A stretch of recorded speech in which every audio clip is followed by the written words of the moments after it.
My name is Lester Slade, originally from Moncton, New Brunswick, currently living in Iqaluit, Nunavut. Yeah, I was telling you about it earlier, but when I was writing that new song, Sidewalk Cracks, it kind of just came really fast. Sometimes you're sitting with something for like months, you know. You just like grinding out a song, trying to get the idea out, and you can't do it. But sometimes it comes really quick.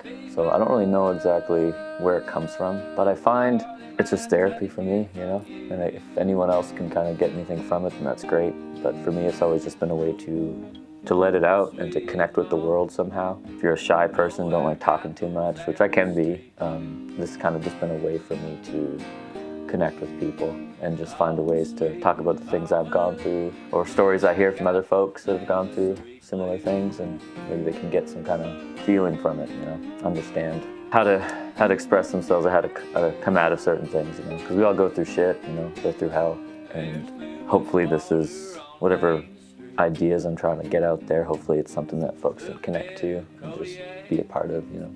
So that's a little bit how I do it and why I do it. It's mostly just hanging out with my guitar, Norman, and strumming on melodies and trying to get the ideas out there. You know, I have stories I want to tell, and it's trying to find the best way to do it. Sometimes when you write songs, you're like, am I doing it right? Like, is the story making sense? Am I getting across right?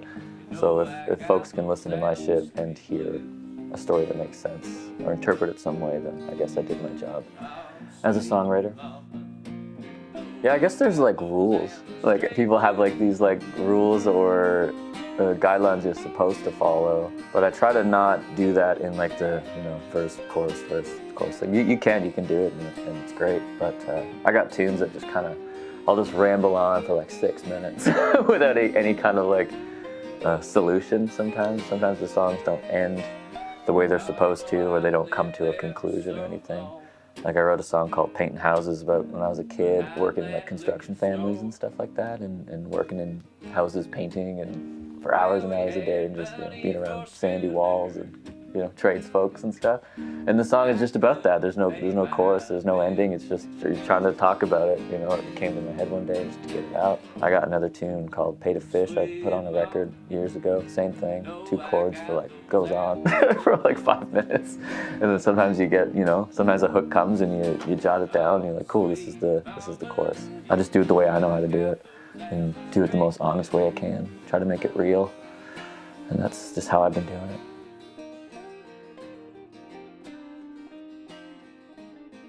So when I started Lasso, it was kind of like a response to that, you know. I was kind of tired of asking permission to put stuff out. Yeah, so it's about kind of, I guess, just honest music for independent artists and musicians and stuff. The way I always did stuff was really like DIY. I grew up, you know, in between Moncton and Hunter's Home, so it was either in the woods or in the city. And I got really into kind of like punk bands when I was young. We always kind of started stuff, and we'd kind of make our own tapes and T-shirts, and we'd spend months just cold emailing people on Hotmail, just trying to get our bands to play. I was in a bunch of punk bands, and we did that for, I'd say, the better part of like 10 years. I did that. And I left home when I was about 17, and I just never went back. I just kind of got in a shitty van and with a bunch of people, and we just kind of did that. And that was my life for a really long time. I got in a really shitty van wreck and kind of hurt myself. So I had to kind of take a little break from it when I was like in my late 20s. So it kind of changed the way I do it now. And I think I learned a lot from that, like the physical repercussions of being on the road that long. But it was always with those musicians, and I always wanted to be around those musicians and artists and people that were kind of doing that stuff. So when I started Lasso, it was kind of like a response to that, you know. I was kind of tired of asking permission to put stuff out. I was tired of asking for grants or waiting on emails from people, and I just said, you know, let's get some friends that want to do stuff and put that out. So it's a good collaborations of people that make their own merch, folks that make their own records, that want to tour, you know, great filmmakers, you know, videographers. It's like a collective and a label. So we're putting out some albums in 2026 and going to put out some really cool merch. And yeah, we just kind of try to do everything in-house, you know. So the less people we have to ask permission for, the better, you know. So it's it's about finding people that want to make art and put stuff out and tour and do that. And we're trying to make it accessible for folks, especially in the North. Like, we want people to put out albums. We want people to tour and just know that, like, you know, this is a great place to live and be an artist if that's something that you want to do. So we're trying to help out folks the best we can by doing that, you know. So we're learning as we go. But yeah, Lasso's going to be sick. I'm stoked.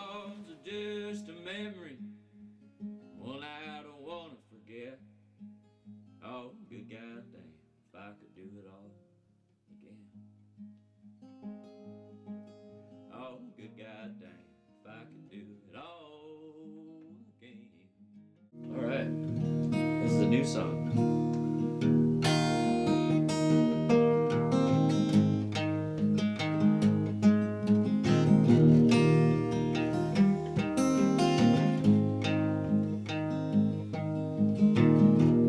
Wanna get coffee in the afternoon. Pretend I live down the street from you. But I've been missing all your snowfalls. The way I tend to do. I'll dig up antlers by the dogwood. Hide my smoking by the pipes. I know you don't like all my habits. Just one quick for the drive. Can't stand it when the clocks roll back. It gets dark inside my mind. I feel a pain in my back while the kids skate over the sidewalk cracks.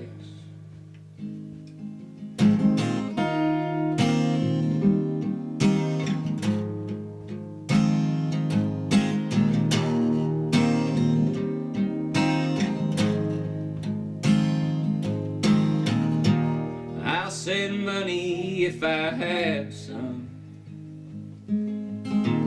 Can't take it with you when you go. But I've been saving all I can here, just to hear I told you so. Every song feels like the last one that I'll ever write again. Make you feel the way I'm feeling, 'cause I haven't felt it since. Can't stand it when the clocks roll back. It gets dark inside my mind. I feel a pain in my back while the kids skate over sidewalk cracks.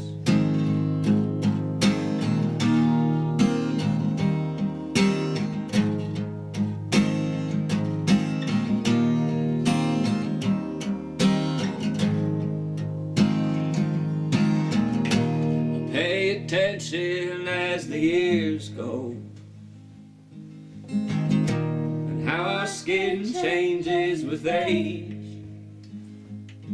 And now the home feels like a memory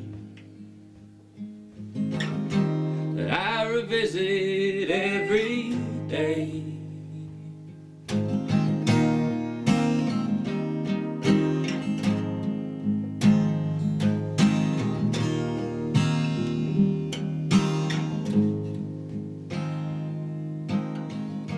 I wanna get coffee in the afternoon. Pretend I live down the street from you.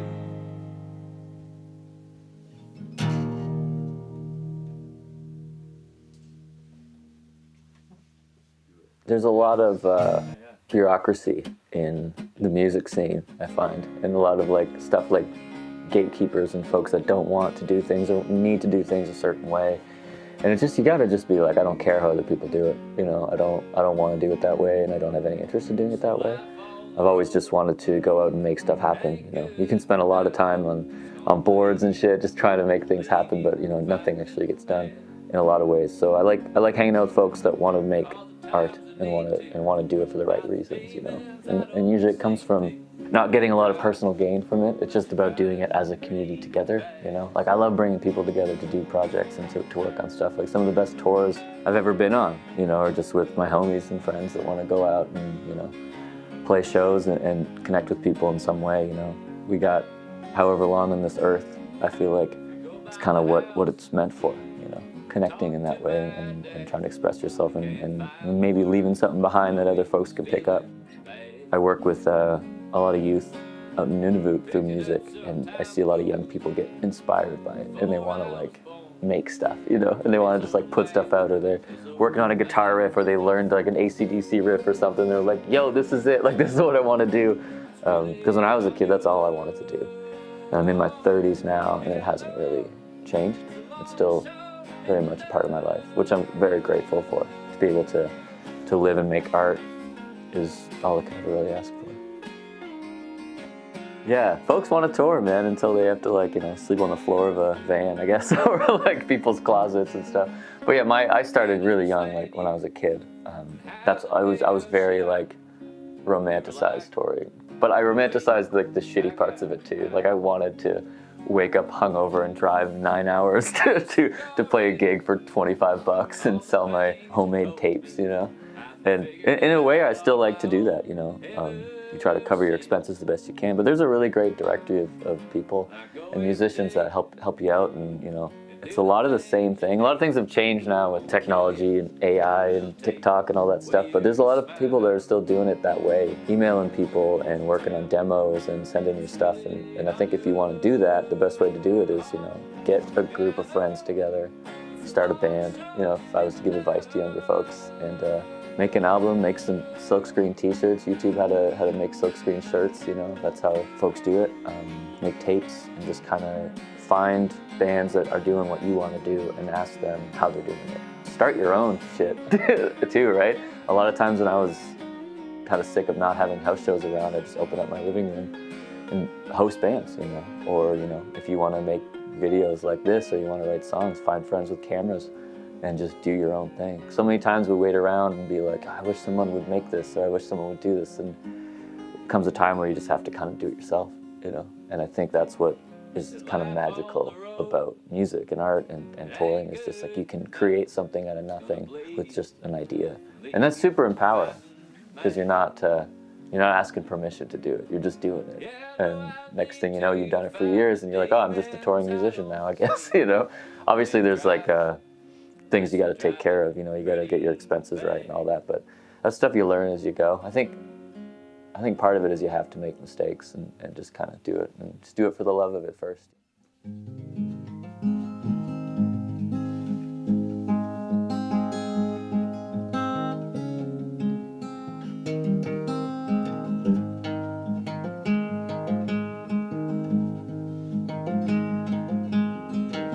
Should have learned to dance for you. I'm resistant to the pull.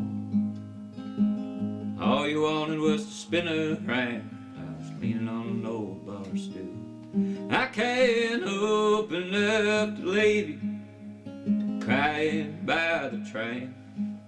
Oh, good goddamn, if I could do it all again. Just bag a lunch and head up some mountain, picking sorrel in the fall. Jump up and down in the snowy field, get mud on her overalls. You could see the way I saw her, you'd fall the way I fell. Oh, good goddamn, if I could do it all again. Oh, good goddamn, if I could do it all again.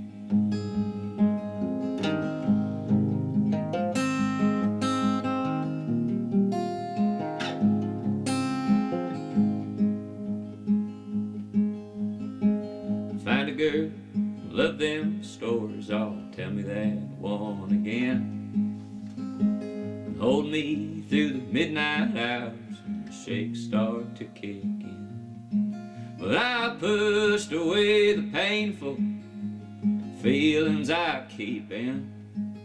Oh, good goddamn, if I can do it all again. Oh, good goddamn, if I can do it all again.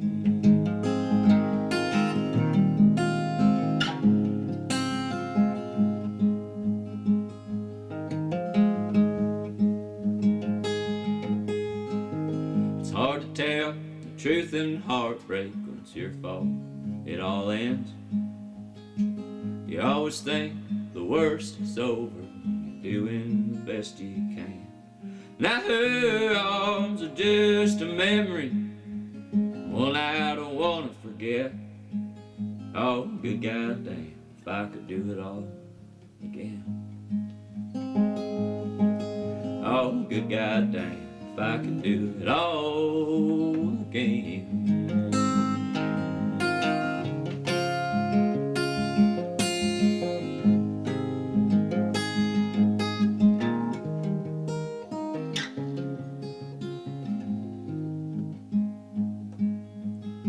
I should have learned to dance for you. I'm resistant to the pull.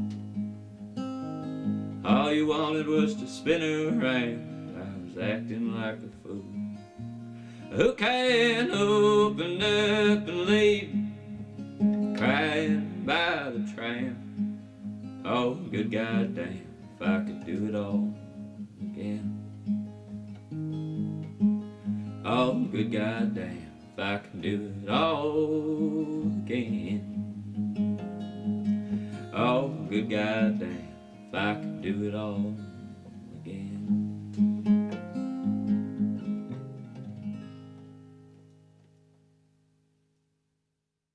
First of all, I didn't know I was in the presence of a YouTube Premium subscription owner. That's crazy.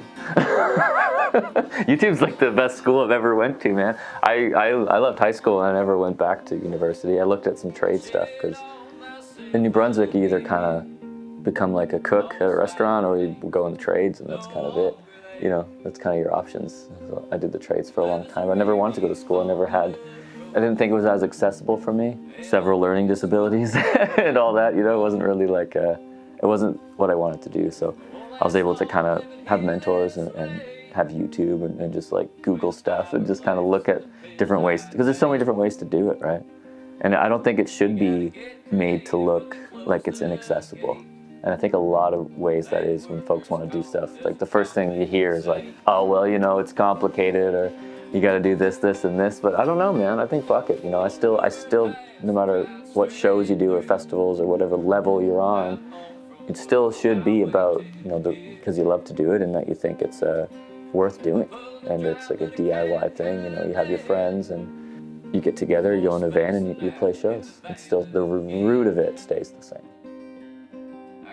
Definitely meeting y'all, for sure. I think there's a lot of people that want to, like when I started coming to Yellowknife when I was pretty young. I had family here and I noticed that like there was a lot of folks doing like the open mic thing or just kind of jamming on houseboats, or everyone was like really into John Prine. And so I kind of was like, yo, I know what this is about. You know, I can come in at least do a tune and maybe get some people to kind of, you got to have kind of a confidence when you go into a room and meet folks that you can kind of hold your own when it comes to picking or whatever. That's all just comes with time, I guess. You know what you can do and you know what you can't, and that's okay. That's why there's so many people have different jobs and stuff. But on the East Coast, it was very much like if you were into like the Ramones, you could hang, you know, like if you knew those chords or you could play those songs. And there was too many venues at one point. We could. Every like Wednesday night we could all go and see a show and see bands and stuff. And when I first came to Yellowknife, I thought that was something similar and cool. Folks just wanted to kind of make art and be together and hang out and drink coffee or drink kokanee and just kind of be in a room, a houseboat. Houseboats are pretty big here. And same with Nunavut, man. I think like living in Nunavut's been the best for that. I meet so many great pickers and songwriters and artists that just want to make stuff. You know? No one's really waiting around asking permission to do it. They're just doing it. Rebel scum for life. No, that's it. I got a record coming out with a bunch of friends in New Brunswick. It's gonna be put out on Lasso Records. Yeah, I don't really want to plug anything. I'm just kind of here to talk and hang out. But yeah, I'll be in Yellowknife soon. Still Dark Festival's coming up, so we'll see y'all soon. Kokanee is probably the greatest thing I've ever had since water. 10 out of 10 Kokanee.